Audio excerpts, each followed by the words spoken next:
150克温水加3克酵母，充分搅拌溶解。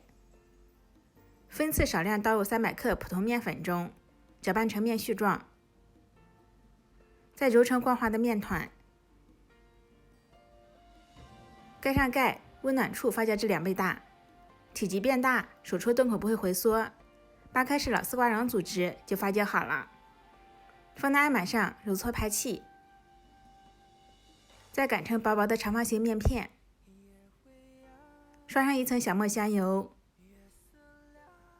撒上一层薄薄的食盐，再来一层五香粉。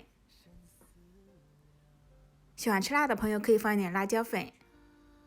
再打1颗生鸡蛋，鸡蛋直接打在饼子上，容易漏出来。我们可以把鸡蛋、葱花以及油、盐、五香粉搅拌在一起，再铺在饼子上，这样的话会更简单、更省事一些。从一端紧紧的卷起，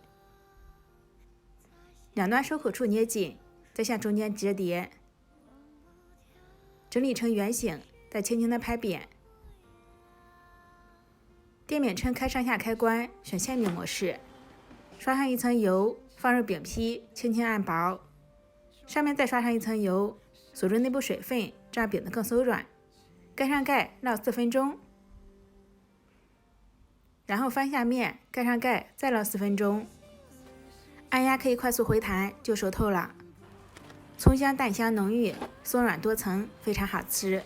我们可以提前1晚和面，冰箱低温冷藏发酵，早上20分钟左右就解决早餐了。